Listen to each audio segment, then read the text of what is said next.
Welcome to the Fat Dad Fishing Show podcast, the podcast aimed at helping saltwater fishermen catch more fish in less time and have a better on-the-water experience. My name is Rich. I'm the host of the show, and this week I'm joined with Matt from @Sunrise Kayak Fishing on Instagram to talk about his experiences kayak fishing the saltwater of Connecticut. We're going to talk about Matt's 23-plus pound tautog caught this season from his kayak, along with his experiences targeting striped bass. This was a really fun one, so kick back, relax, and take it all in. And I'm going to be going solo tonight with the guy that I've wanted to have on for a while. And then after that, he pops up and ends up landing a 23 plus pound tautog in his kayak. So we have on tonight Sunrise Kayak Fishing. Matt, welcome to the stream. Thank you, Rich. Thank you so much for having me. I appreciate your time. Yeah, man. It's like, on this channel, it's a lot of fluke fishing. It's a lot of tautog fishing. We talk a lot of sheep's head. We talk striper, but really it's tautog and fluke are the top two. But you really go the full scale. Like if it's saltwater fishing in a kayak, you're catching it, and you're catching a lot of species that I want to be catching, and I'm probably going to stalk you to get out with you sometime. So you want to just kind of go through your favorite species that you want to target when you're out there on the yak? Yeah, absolutely. Yeah, I'm based out of Connecticut, and I fish the Long Island Sound, and pretty much from about April all the way through December. The species are migrating and changing, and I'm kind of adapting with them. I primarily I spend the most time targeting striped bass. We have holdovers that wake up around April, and then I caught fish 2 days after Christmas, stripers last year, which was pretty cool.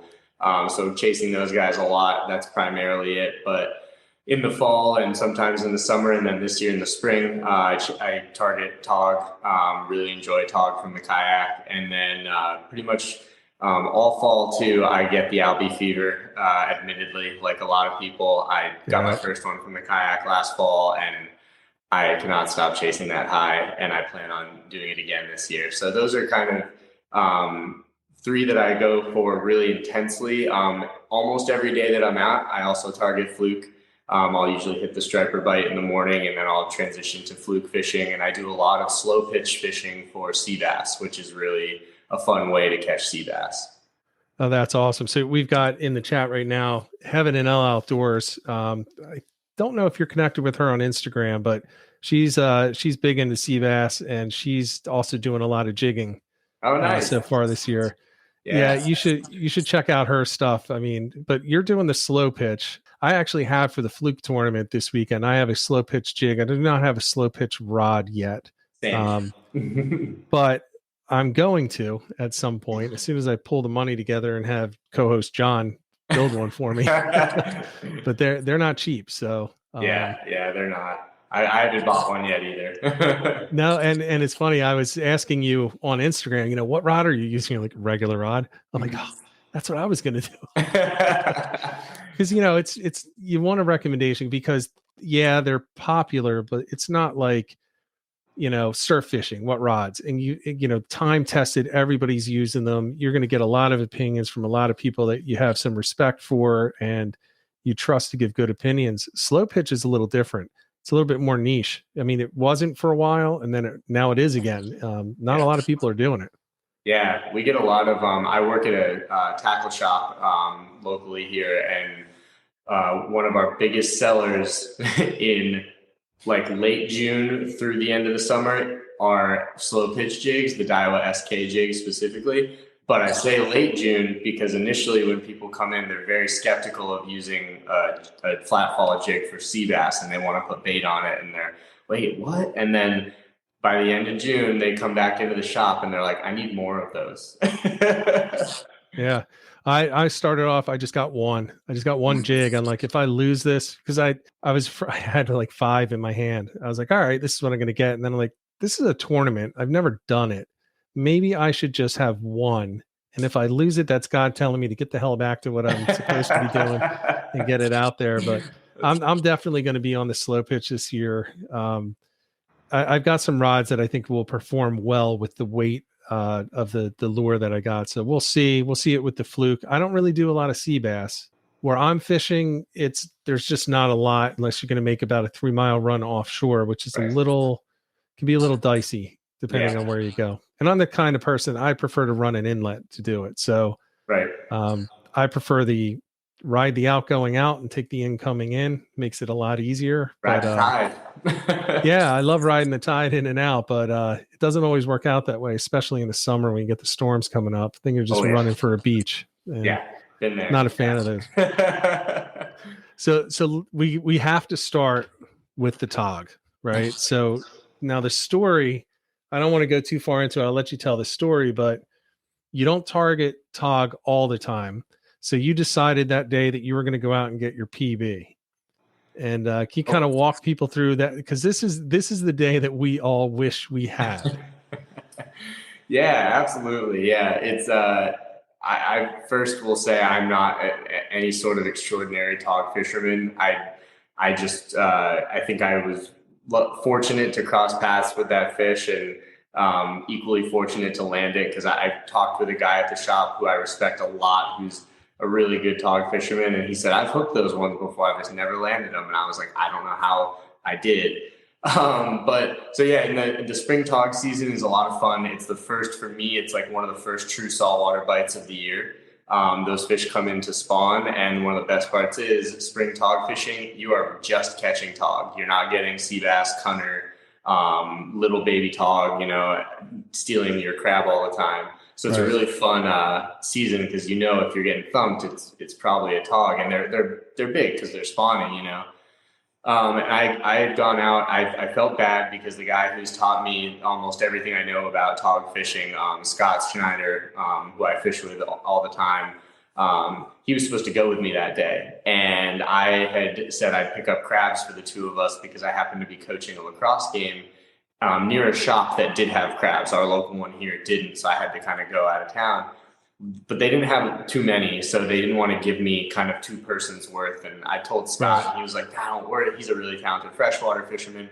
He was like, don't worry about it, man. I'll go freshwater. I was like, okay. And I'll just go by myself for tog, and got action right away. And I went to a spot that we tend to, a launch we tend to frequent a lot. And I actually broke my PB and got like an 8, I think it was like 8.3 or 8.5 pounder. And I was pumped. I had photos of it on my lap. Like, I was fired up. I had already sent that photo to Scott and to my buddies, and I was like, new PB, like, this is sweet. The wind was blowing in a particular way that sent me to this particular location to just sort of like, it was cold, it was April. So I was like, I just want to get out of the wind for a little bit. And I'd seen this area produce. So I went over there, and it was, out of the wind, which was nice. And I was like, I don't really know if I'm going to do super well here, but I'm going to just hang, you're just like, I'm going to hang here for a little bit. And so I threw spot lock on, and I dropped down, and I caught a small tog pretty much immediately. I was like, nice, justified. And then I dropped down again, and, the feeling when that rod tip just goes light, and I was using this rod right behind me. It's a 7.6 medium heavy and a 4,000 Daiwa BGMQ spinning reel, 50-pound leader, like 3 feet of it. And I actually have the actual jig, funny enough. This is I kept it, of course. This is the actual jig. It's all beat up now, but I was using this, and dropped down. It was a medium-sized whole green crab. And so when that rod tip went light, you always swing for the fences when you're tog fishing, right? Because you have no clue. And I do. It was just boom, stopped immediately. And you have that moment with all sorts of species of fish where you realize you are not the one that's got the upper hand in the fight. And I realized that very quickly. That fish, it took off. It dug my rod tip right into the water. And I said out loud, like, this is a big fish. And I said some other things I won't say out loud too. And, fought it. It dug really hard. Initially kept going around the bow of my kayak. That's why I use 7.6 rods, almost exclusively as my like base length, because you need to get around the bow. So I got the rod tip around the bow, and he was searching. It was literally like this. I probably went around the bow 5-6 times. got him up, saw it, and was like, I started shaking because, you realize that's a once in a lifetime fish. And I didn't know how big it was. I didn't know it was a 10 big, was it 15 big? I'd never caught one over 8, right? So it was pretty cool. It took one last good run. It took a bunch of line. I had loosened my drag pretty well. I think out of like fear mostly because I was like, oh my gosh, I don't want to break it now that I saw it. Couldn't get it in my net. I used my boga grips that I used for stripers to get away from the treble hooks, and plopped into the kayak, and was just a mess for like, a solid 2 or 3 minutes while I took photos, and was just like elated, waited on the scale, and waited again and waited again and waited again to really make sure that I knew where it was at. And then I shakingly took the photo of the scale, like to make sure I got it, and put it back. I put it back after that. So it was good. That's awesome. It felt good to watch it swim off. I immediately called my 3 closest friends, fishing buddies, and told them, and, just kind of, even though I was alone, that was a cool moment to share with them. So that was the story. That's a hell of a story. Now you have the Old Town autopilot, correct? Yeah. I fished from the autopilot 120. I also have the Big Water 132 PDL, which I love dearly. Just got the autopilot this year, so I was spot locked when I got that fish, which was cool. So that I was wondering the size of it because I also use 7 to 7.6. I fish a big water, and man, getting that rod around the front, it can sometimes be all the difference between bringing it in and just losing that fish. Absolutely. When they start to dig and come under from the side, you got to be able to swing that around and keep that deep enough so it gets underneath that drive. Exactly. And the transducer too. Sometimes if they go down and then up, even if it's in front of your drive, they can get behind that transducer, and then you're just in the dark trying to get it off, Yeah. I haven't had that with a line. I've had it with grass, and I couldn't pull off the grass. Like, what is going on? I pull the drive up and there's nothing. And then I pulled it all the way out, and I looked and I was like, oh my God, there's like really strong grass, and I couldn't get it to back off. I actually had to go down and cut the grass. This is when I was down in North Carolina. Cool. But man, but that's an awesome story. I just imagine that you're on the way back after you catch that, and you're just taking selfies and smoking a cigar with your feet up as the autopilot takes you right back to the dock. I definitely celebrated. I was, I tried to keep fishing. I had another like hour and a half to fish, and I got a couple more, but I couldn't tell you anything about them. My brain is so locked into that. I forgot to mention, it was 17 feet of water was where I was, which was surprisingly shallow for the spring. And just something a lot of people always want to know how deep, especially in the spring. It's not a tog fishery that a lot of people target. So. Yeah, no, I was going to ask you that. And I was also going to ask what type of structure was it that you were fishing? Was it just a hole? Like, was it like near a sod bank, or was there actually rocks and oyster bed or something underneath you? It was rocks. Yeah. Primarily rocks and boulders. Yeah. Okay. So thankfully, I don't know, if I could read a fish's mind, I'd probably have a bunch of trophy mounts behind me. I can't, but I don't know what this fish was thinking, but it ran away from the rocks when I hooked it.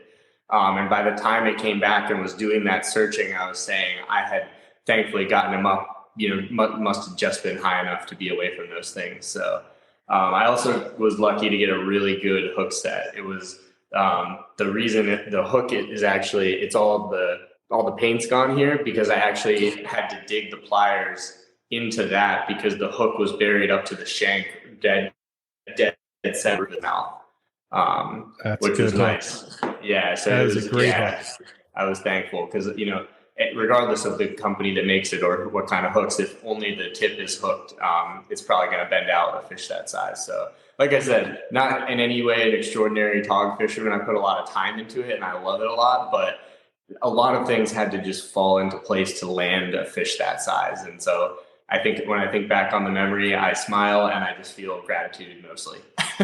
Yeah, I mean, that's crazy. And we've got a couple of people joining late asking, first of all, welcome to everybody in the chat. 23 pounds plus was this tog off the kayak in 17 feet of water in April. Just amazing. And, it says a lot when you catch a fish and the rest of the day doesn't matter. we all look forward to getting out there. And for most of us, I'm pretty sure I've been following you for a while. I'm pretty sure you're the guy who's like, one more cast, just one more cast, just want to get everything you can out of that day. And Absolutely. It takes a lot just to say, you know what? I'm content with the day. I've only had that once in my life, and it wasn't even that it was an amazing fish. I caught a nice size mako, and I was just not in a kayak off of our boat, and I just didn't care about the rest of the day. But I would have brought that back to dock, and people would have been like, "Oh, it's a nice one, but it's nothing special. It wasn't like 450 pounds." But yeah, I think that's one of the cool things about fishing is like there's a commonality in like the souls of people who really dig fishing, and it's that feeling that you're talking about. It's like whatever it takes to check that box for us. Like it might be getting your first brook trout in a 2-foot deep stream. It might be getting a mako on the boat. It might, you know what I mean? Like whatever it takes to check that box, like that's that feeling that we're all searching for. And like, I'm a freelance writer, and I've written a variety of articles trying to explain to people, particularly about kayak fishing, like what it is that just grabs us and doesn't let us go. But I think that's universal for fishing in general. It's just, there's something about it. And you know what? That's an interesting point. I talked to, Ed. I talk to Ed a lot. Ed and I talk every day. I talk with John a lot, the other co-host on this, and there's two types of fishermen. There's the type that you're talking about, where it's part of them, right? And it's getting out on the water, and it's turned out, our favorite guests are the ones that have that, and they're the ones that we connect with the most. Then you have the meat hunters, which can be outstanding fishermen, but for them, it's just about filling the deck and getting the pictures of the deck full of dead fish. And hey, it's legal, go ahead, all good with it. But I don't enjoy fishing with them as much. Yeah. They can be really productive days. I can learn a lot, but man, I don't enjoy that. To me, is the opposite of kayak fishing. Yeah. Kayak fishing isn't about limiting out everything and doing all that. It's more to it. And, people are probably rolling their eyes if they don't have a kayak, but if you do, you probably know what I'm talking about. It's a whole different thing. Yeah, it's very cool. I've had people, comment on, like, they'll see a video of the autopilot or, the pedal drive, and they're like, just buy a boat at that point. And I'm like, it's not about that, Like, it's not. That's not. And like, I'm the first to say I love boats. I love fishing on them. I do have, those financially depressing dreams of owning a boat someday. But the kayak has always, I've been doing it for 19 years now, and it's always had me since I teach English for a reason. I'm not good at math, but I'm 14 or 15 years old. I still remember the Fire Tiger popper that I was throwing during a spawn in Vermont, where I grew up. And I still remember those fish, and it's had me ever since. And I said to a buddy the other day, I recently, on Friday morning, I caught my PB striper, overall, not just from the kayak. And I was saying to my buddy, like we were saying before we started recording, a guy that I talk with weekly, never met him in person, but he's a talented fisherman and a really good guy. And so we talk on Instagram. And I was saying to him, I sometimes wonder if there's ever going to be a moment where I catch a big fish or have a cool experience, and it doesn't give me that like feeling that I'm searching for. And I just, this sport, fishing generally, but specifically for me, kayak fishing, it keeps giving me, and I don't think I'll ever stop. I fish, the same 15, 25 launches a year, and I get fired up every single time. I can't sleep the night before. And I don't think it's ever going to stop, making me feel that way. It's just something about it. I mean, I grew up fishing boats. The first boat I fished on was a 25-foot Bertram, 24-foot Grady White, 23 Grady White, Robalos.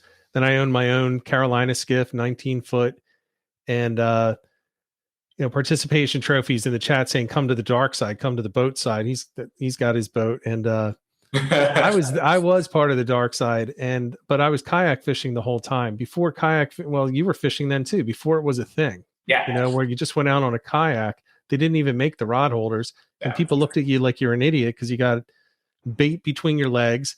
You've got a net that you're sitting on, and you got the rod in your hand while you're trying to paddle. Yep. You know, and you look like an idiot out there. But I never stopped. And when I sold the boat, I said, you know what, I'm gonna go all in on the kayak fishing, and that's when I upgraded and got the big water.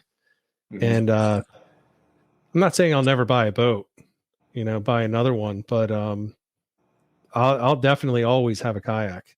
Yeah, I think one of the things about kayak fishing that's kind of cool is that especially in saltwater, a lot of the ability to check different locations is lost in the kayak.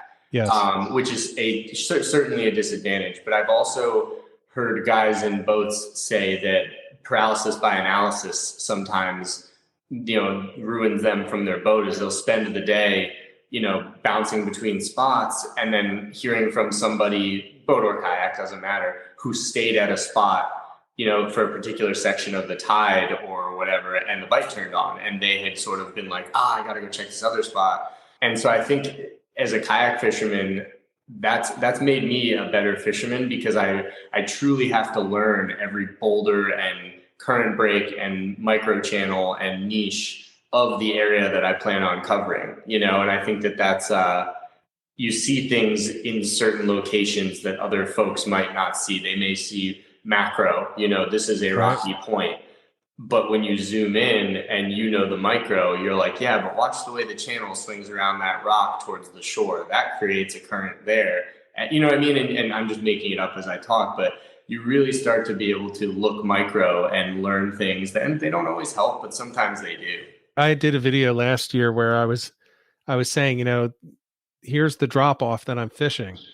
And I'm pointing out the boat right in front of me. I'm like, he's too far over. He's like right next to the spot, but he's too far over. He needs to get closer in, and he's pulling up shorts. And my first drop, I pull up a 25 inch flounder.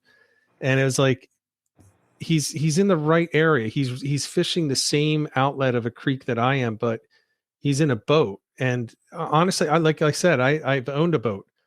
I wouldn't be putting my boat where I had the kayak. Right. I'm not going to be putting it up there because it goes from 0 down to 30 feet in about 5 feet. Yeah. Well, I can move 6 inches in the kayak in and out and in and out. You can't in the boat, unless you have a trolling motor, and then in which case you're really risking that trolling motor off that bow into it. So it's a different thing. But let me throw up for the people that are watching the stream some of these fish so that they can see what they look like. So there's that. There's that beast of a tautog. Yeah, there he is. That is ridiculous, dude. That's a size, my brother, I don't have size 11 feet, but that's my brother's boots that he left for me. So that's a size 11 boot next to that thing's head. Man, that is insane. And then you said your personal best striper. I think that's what I have here. Yep, that is it. That was Friday morning on top water too, and 3 feet of water that thing hit. So it's interesting. A lot of people think that you have to be out offshore for these big fish, in the deep water. And we have a guy that comes on regularly with us. His name is Chris Matusin, and he does backwater sod bank fishing for striped bass. And he fishes 3 feet of water, and he's pulling in cows. Like, I don't know if he's catching a lot this size, but man, you can catch him in the shallow water on the top waters. Yeah, absolutely. That sod bank stuff and the Marshy Creek stuff is very cool. We have a few of them around here that I'll hit from time to time. And man, that is cool fishing. Yeah, I absolutely love it. And then I have to throw in, because of the channel. Yeah, there we go. Yep, that was a pretty one. Yeah, I just love looking at flounder. Yeah, they're beautiful fish.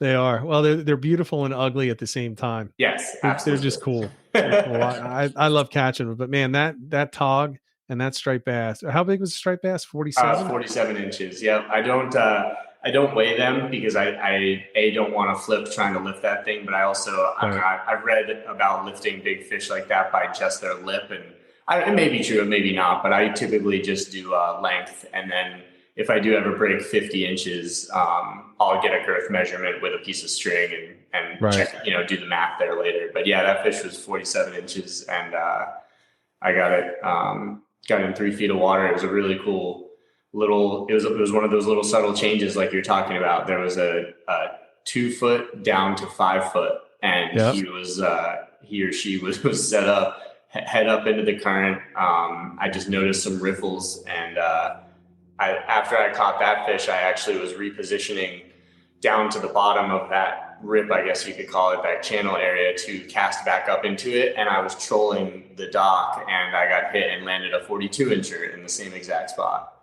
Wow. They were just, one of my things I tell myself, again, maybe true, maybe not, is that I don't think tide turns fish on or off. I think it organizes them. And that tide had clearly organized these fish into a really particular spot.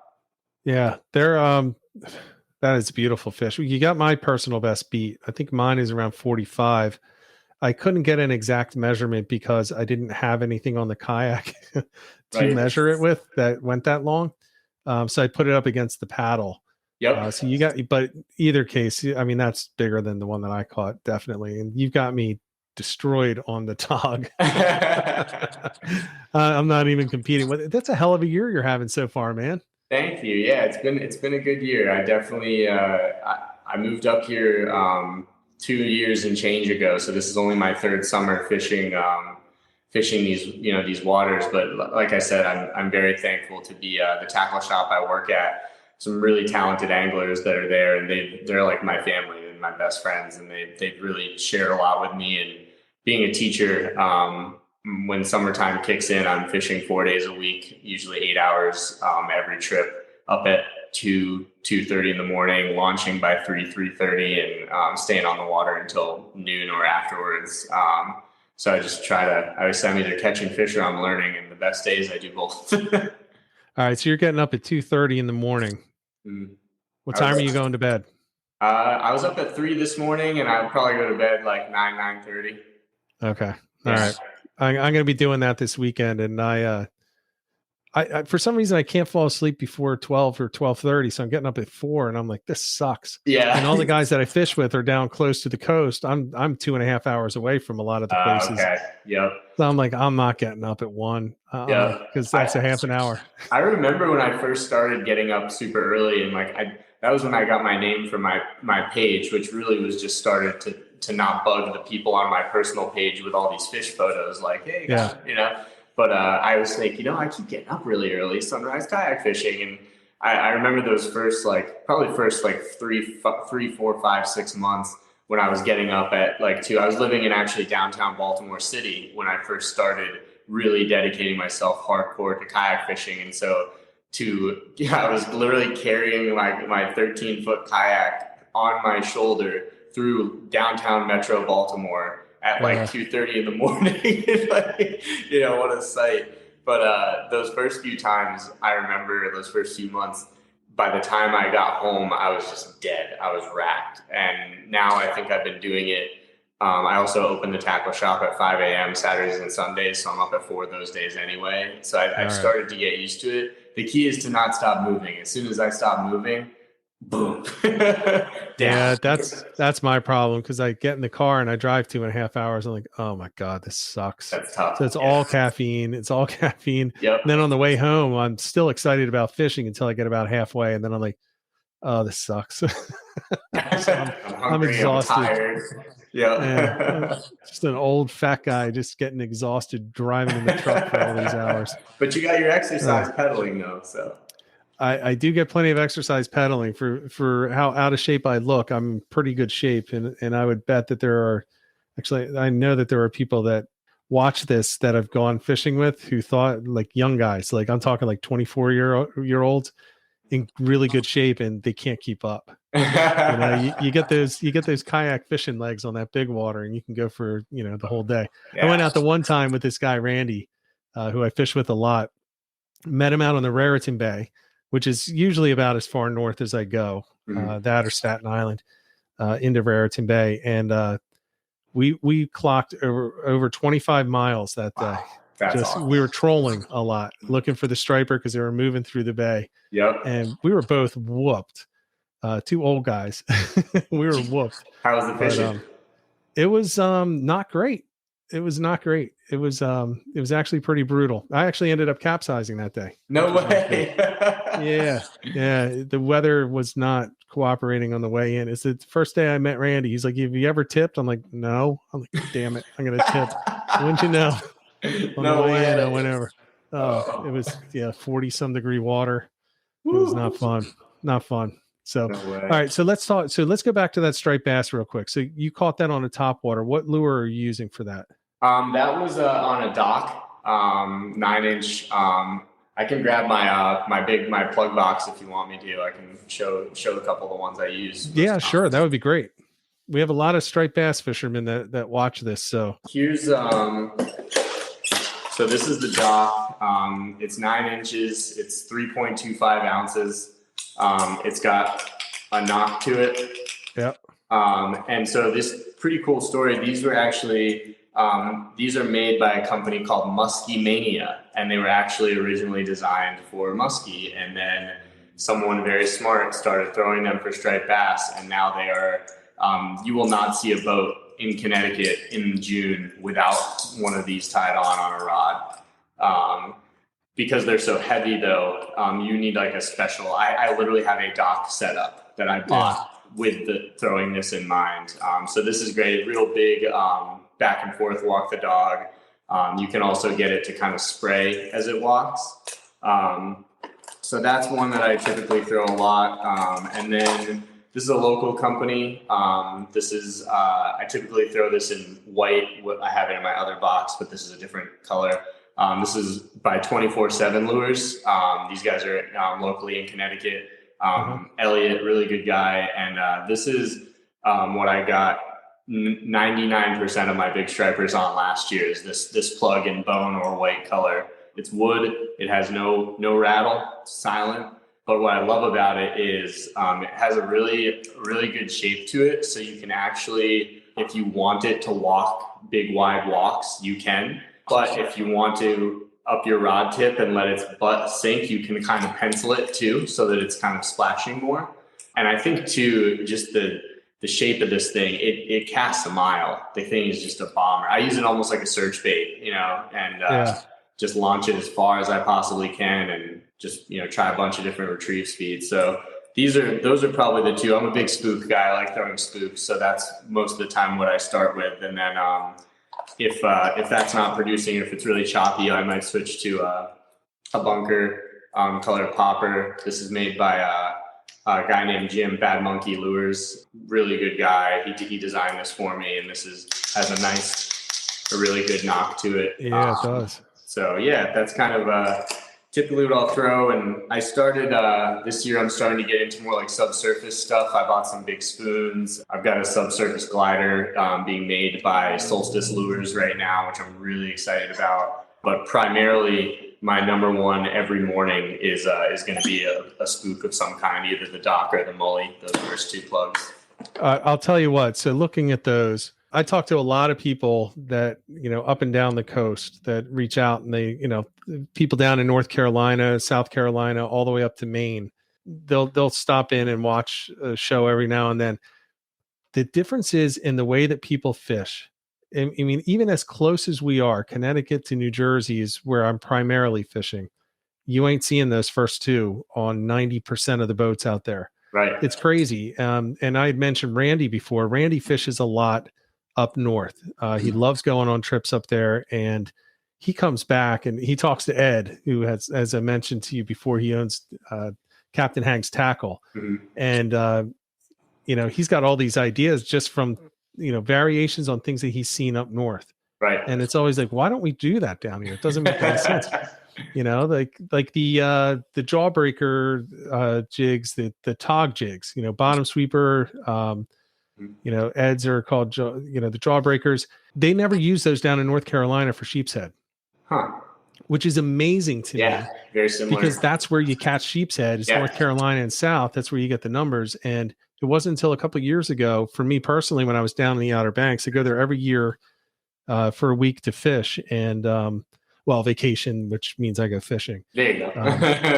And the tackle shops, they were like, "You've got to see this." I'm like, "Yeah, I I don't understand why this is special. I've got like an entire tackle box of those sitting in my kayak right now. They're like, no, these are new. I'm like, not up north. They're not up north. Well, I mean, that's what you caught one on the same style. So Yeah, very similar. and it's funny you say that because even I have a lot of buddies that fish like the Cape, and even from there to here, there's a pretty drastic difference. And I'm painting with a broad brush here, but there's a pretty drastic difference in the structure they're fishing. Like I have a buddy who runs a charter out of Falmouth or Plymouth, depending, Buzzards Bay area, and a lot of his striper fishing is sand shoals, like shallower sandbars, sand shoals, things like that. But in the Long Island Sound, we are very heavily rocky, current-driven structure, eelgrass, stuff like that. So we have, actually, this is one of the most fascinating things when I first moved up here. The tides go east and west across the shoreline, in and out of the Sound. So there's only two places in the entire Long Island Sound that the water shoots out and in from the actual open Atlantic. And so we get it kind of sweeping in and then across our shores. And so it really creates this really interesting, we can have boats drifting in 5 feet of current, 5 feet of water, 20 yards offshore, pulling in 50-inch stripers. It's a really interesting location. But those guys, I talked to them up in the Cape, and they're just not throwing the same things. They're still some of the same stuff, obviously, but a lot of theirs is more, they do more marshy stuff, more sand stuff. So it's pretty cool to see the difference. I mean, we see the differences even in New Jersey, especially kayak fishing, because we can reach anywhere. If you go in the backwaters in the extreme southern New Jersey, I don't know if you've ever fished there, but say Cape May County, it's a lot of sod banks and channel, like creeks and channels that you can go up in, and you'll go into 3 foot depth, 2 foot depth. And then once you get over there, now it's 14. Yep. And then you'll find a hole that goes down to 20, just in the middle of like 1 foot, 1 foot, 1 foot, 20. Yeah, I fished Lewis, Delaware, where the Broad Kill comes into Delaware Bay there. Very similar. There's like a 30-yard wide creek, and all of it's 2 feet, but then you got to find that slice that's like 20. Yeah. It's fun. I love looking for those. I love going around looking for, because they're not mapped on Navionics. Right. And anyone who has mapped it is not sharing community updates. No. Like me. I'm not. But it's so cool to go in there, and the boats see you too, and they're like, they start nosing in, and you just like shake your head, and they're like, nah, I didn't think I'd make it. You're not getting your 20 footer in there. It's only 20 feet wide, and it goes for about a mile. But when you go up north, you don't have that as much. It gets thinner and thinner. You get more into real like rivers, and it's a whole different structure. Large bays that go right up to the mainland, and less marshes in front of it. So it's a whole different thing, which I fish differently. When I'm fishing in either one, I prefer South Jersey, but that's where I typically fish. So it just stands to reason I'm better there, because I have a lot more experience. So we're getting close to the end. We're going to keep this one to about 45 minutes. I wanted to ask you though, you're pro staff for Old Town, and we get a lot of people that are asking me about, how to choose a kayak if they're looking to get one. Not asking you to tout Old Town, but maybe just some general advice for somebody who just wants to get out on the water and get out on a kayak, especially with gas prices. Yeah. What advice would you give to somebody who's just thinking about getting started with the kayak fishing in saltwater? Yeah, I think if it's going to be saltwater, I think you really got to ask yourself, what type of fishing are you doing? Kind of similar to the conversation we were just having, right? If you plan on being in big water, I tend to go over a mile offshore for sea bass and fluke sometimes. That can be big water, and so I wouldn't want to be necessarily in anything paddling there, especially depending on the current and things like that. But if I'm doing primarily inshore, like harbors and bays and maybe some marshy creeks, then I might get something like the Old Town Salty PDL, which is much more for splashing through waves, and it's a very nimble boat. I think you just want to know also what's important to you. Do you bring a lot of gear? The autopilot has two rear-facing flush mount rod holders, and my favorite, 2 forward-facing flush mount rod holders right next to me. So plop it in there. That's phenomenal. Because I joke I tend to look like a porcupine out on the water, because I do like to bring a lot of rods to save time tying up. I can just be like, I wonder if soft plastic will work, instead of sitting there. I think too, it's also one of the best things you can do is start to really, and this maybe doesn't have necessarily to do with a kayak, is really start to read the water that you're going to be fishing. One of the things that makes kayak fishing so fun is its simplicity, but it's also one of the things that can make it so dangerous so quickly. You really need to have your wits about you, and you need to be in a boat that you trust. I fished the Big Water 132. It's actually what's holding my phone right now as a camera mount off that kayak. And I trust that kayak in any water because I know that it can turn on a dime if I need to. There's been times where it's so bad I have to tack to get back to my launch because I can't ride the waves because they'll turn me sideways and I'll flip. That's how I flipped. Yeah, that's how it happens, right? Is it catches your tail and it turns you and you're just kind of over. Yep. So yeah, I think just really making sure that like you're reading your water because it's not always, the forecast is not always right. Summer storms pop up out of nowhere. A forecast west wind might turn into a forecast south, and that could be really bad news if you're fishing, a northern, like I fish the northern edge of the Long Island Sound. A north wind, normally I'm fine. Even 20 miles an hour, I'm good because I'm tucked up against the shore. If that shifts west and I have a west wind coming against an incoming tide east, that gets very dangerous very fast. So I think regardless of the kayak that you choose, take baby steps to get out there. Go out on a day where it's slick calm and just to get the feel for it. See what it feels like.